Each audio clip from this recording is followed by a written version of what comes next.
মন্ত্র শক্তি। প্রমোদ চৌধুরী। মন্ত্র শক্তিতে তোমরা বিশ্বাস করো না, কারণ আজকাল কেউ করে না, কিন্তু আমি করি। এ বিশ্বাস আমার জন্মেছে শাস্ত্র পড়ে নয়, মন্ত্রের শক্তি চোখে দেখে। চোখে কি দেখেছি বলছি। দাঁড়িয়েছিলুম চণ্ডী মণ্ডপের বারান্দায়। 10-12 লেঠেল জমায়েত হয়েছিল পূব দিকে, ভোগের দালানের ভগ্নাবশেষের সম্মুখে। পশ্চিমে শিবের মন্দির, যার পাশে বেল গাছে একটি ব্রহ্মদৈত্য বাস করতেন, যার সাক্ষাৎ বাড়ির দাসী চাকরানীরা কখনো কখনো রাত দুপুরে পেতেন। ধোঁয়ার মতো যার ধর, আর কুয়াশার মতো যার জটা। আর দক্ষিণে পুজোর আঙিনা, যে আঙিনায় লক্ষ বলি হয়েছিল বলে একটি কবন্ধ জন্মেছিল। একে কেউ দেখেননি, কিন্তু সকলেই ভয় করতেন। লেঠেলদের খেলা দেখবার জন্য লোক জুটেছিল কম নয়। মনিরুদ্দি সর্দার তার সৈন্য সামন্তকে কোথায় দাঁড়াবে তারই ব্যবস্থা করছিল। কি চেহারা তার! গৌরবর্ণ, মাথায় 6 ফুটের উপর লম্বা পাকা দাড়ি, গোঁপ ছাটা। সে ছিল ওদিকের সব সেরা লকড়িওয়ালা। এমন সময় নায়েববাবু আমাকে কানে কানে বললেন, বলছি, ঈশ্বর পাটনিকে এক হাত খেলা দেখাতে হুকুম করুন না। ঈশ্বর লেঠেল নয়, কিন্তু শুনেছি কি লাঠি, কি লকড়ি, কি সরকি ও হাতে নিলে কোনো লেঠেলই ওর সম্মুখে দাঁড়াতে পারে না। আপনি হুকুম করলে ও না বলতে পারবে না, কারণ ও আপনাদের বিশেষ অনুগত প্রজা। এরপর নায়েববাবু ঈশ্বরকে ডাকলেন। ভিড়ের ভিতর থেকে একটি লম্বা ছিপছিপে লোক বেরিয়ে এলো। তার শরীরে আছে শুধু হাড় আর মাঁস, চর্বি এক বিন্দুও নেই। রং তার কালো, অথচ দেখতে সুপুরুষ। আমি তাকে বললুম, আজ তোমাকে এক হাত খেলা দেখাতে হবে। লোকটা অতি ধীর ভাবে উত্তর করলে, আগে হুজুর, লেঠেলি আমার জাত ব্যবসা নয়। বাপ ঠাকুরদার মতো আমিও খেয়ার নৌকো পারাপার করেই 2 পয়সা কামাই। আমার কাজ লাঠি খেলা নয়, লগি ঠেলা। তাই বলছি হুজুর, এই আদেশ আমাকে করবেন না। আমি জিজ্ঞেস করলুম, তাহলে তুমি লাঠি খেলতে জানো না? সে উত্তর করলে, আগে হুজুর, জানতুম ছোকরা বয়সে, তারপর আজ 20-25 বছর লাঠিও ধরিনি, লকড়িও ধরিনি, আর সরকিও ধরিনি। তাছাড়া আর একটা কথা আছে, এদের কাছে আমি ঠাকুরের সম্মুখে দিব্যি করেছি যে আমি আর লাঠি সরকি ছোঁব না। সে কথা ভাঙি কি করে? হুজুরের হুকুম হলে আমি না বলতে পারিনি, কিন্তু কিন্তু হুজুর যদি আমার কথাটা একবার শোনেন, তবে হুজুর আমাকে আরই আদেশ করবেন না। আমি জিজ্ঞেস করলুম, কেন কেন এরকম দিব্যি করেছিলে? ঈশ্বর বললে, ছেলেবেলায় এরা সব খেলা শিখত, আমিও খেলার লোভে এদের দলে জুটে গিয়েছিলুম হুজুর। আমার বয়স যখন বছর 20, তখন কি লাঠি, কি লড়কি, কি সরকিতে আমি হয়ে উঠলুম সকলের সেরা। এরা ভাবলে যে আমি কোনো মন্ত্রতন্ত্র শিখেছি বুঝি, তারই গুণে আমি সকলকে হটিয়ে দিই। হুজুর, মন্ত্রতন্ত্র কিছুই জানি নে, তবে আমার যা ছিল তা এদের কারও ছিল না।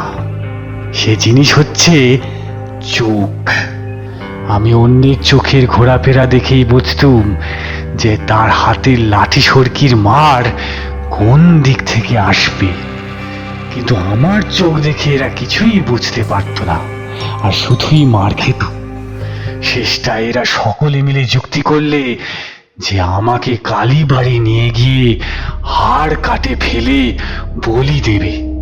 তারপর একদিন এরা রাত দুপুরে আমার বাড়ি চড়াও হয়ে আমাকে বিছানা থেকে তুলে আষ্টে পৃষ্ঠে বেঁধে কালীবাড়ি নিয়ে গিয়ে হাড় কাটে ফেলে আমাকে বলি দেবার উদ্যোগ করলে।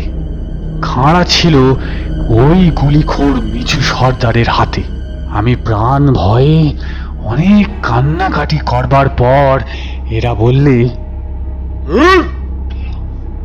তুমি ঠাকুরের সম্মুখে দিব্যি করো যে আর কখনো লাঠি ছোঁবে না, তাহলে তোমাকে ছেড়ে দেব।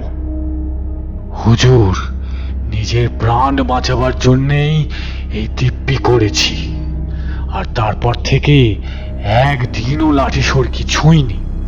কথা সত্যি কি মিথ্যে ওই গুলিখোর মিছুকে জিজ্ঞেস করলেই টের পাবেন। মিছু আমাদের বাড়ির লেঠেলের সর্দার। আমি তাকে জিজ্ঞেস করলুম, ঈশ্বরের কথা সত্যি না মিথ্যে? সে হাঁ না কিছুই উত্তর করলে না। ঈশ্বরের পর বলে উঠল, হুজুর, আমি মিথ্যে কথা জীবনে বলিনি, আর কখনো বলবো না। তারপর আমি তাকে জিজ্ঞেস করলুম, মিছু যদি গুলিখোর হয় তো এমন পাখা লেঠেল হলো কি করে?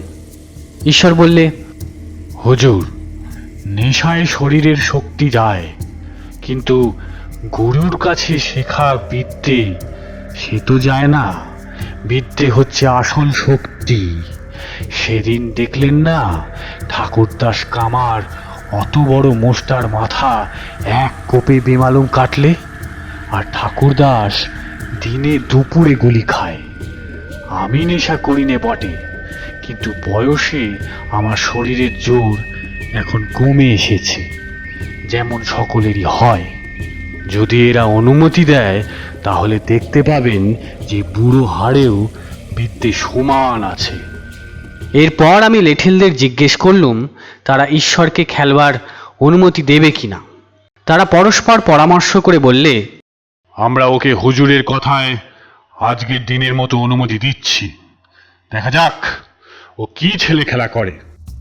লেঠেলদের অনুমতি পাবার পর ঈশ্বর কোমরের কাপড় তুলে বুকে বাঁধলে, আর তার ঝাঁকড়া চুল এক মুঠো ধুলো দিয়ে ঘষে ফুলিয়ে তুললে।